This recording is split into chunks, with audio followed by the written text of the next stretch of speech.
بسم الله الرحمن الرحيم والصلاة والسلام على أشرف المرسلين.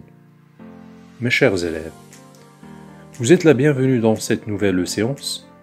Comme vous voyez, nous allons étudier les temps du récit, l'imparfait et le passé simple. Commençons à étudier le premier exemple. Le professeur était si gentil avec nous.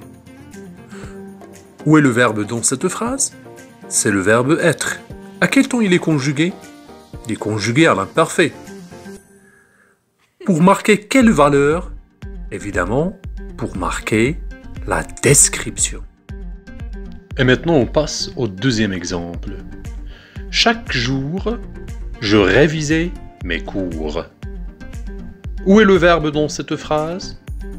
Évidemment, c'est le verbe réviser. À quel temps il est conjugué? À l'imparfait. Qu'est-ce que vous voyez ici, au début de cette phrase? Ah, on voit une expression. Qu'est-ce qu'il montre, cette expression? Qu'est-ce qu'il porte comme valeur? Ah, il nous montre que c'est une habitude. Chaque jour exprime l'habitude. Et maintenant, on passe au troisième exemple. Il rédigeait sa lettre lorsque je parlais à mon père. Combien y a-t-il de verbes conjugués? Deux verbes. Le verbe rédiger dans la première proposition et le verbe parler dans la seconde. Ces deux verbes sont conjugués à l'imparfait. Mais quel est l'outil de liaison qui relie ces deux propositions? Ah, c'est lorsque. Pour marquer quelle valeur? Évidemment pour marquer la simultanéité des actions. Ça veut dire on est devant deux propositions qui sont en parallèle en même temps. Et maintenant, on passe au dernier exemple pour l'imparfait. Il aimait si fort bien lire les nouvelles policières. Où est le verbe ici? C'est le verbe aimer. À quel temps il est conjugué? Il est conjugué à l'imparfait. Pour marquer quelle valeur? Le verbe aimer? Évidemment, il marque la valeur des sentiments. Et maintenant, on passe à un autre temps du récit qui est le passé simple.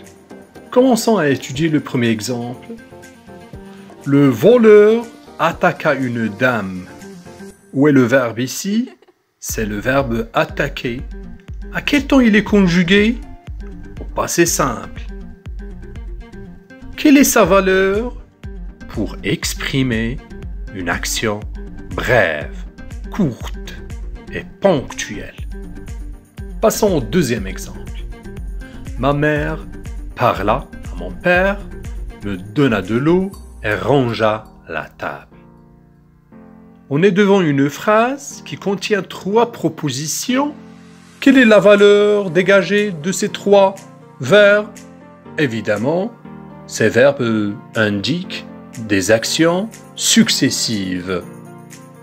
Passons maintenant au troisième exemple. Soudain, le loup attaqua Chaperon Rouge. Où est le verbe ici dans cette phrase? C'est le verbe attaquer. À quel temps il est conjugué? Au passé simple. Observons l'expression qui est au début de la phrase « soudain ». Qu'est-ce qu'il marque? Quelle est sa valeur? Qu'est-ce qu'il exprime? Il exprime une action soudaine. Passons au quatrième exemple. Il termina son plat. Où est le verbe ici? C'est le verbe terminer. À quel temps il est conjugué? Au passé simple. Quelle est sa valeur? Il marque une action achevée et terminée. Alors, qu'est-ce qu'on peut retirer de ces quatre exemples? On retient que le passé simple sert à exprimer une action brève, une action soudaine, une action achevée et des actions successives. À bientôt les élèves.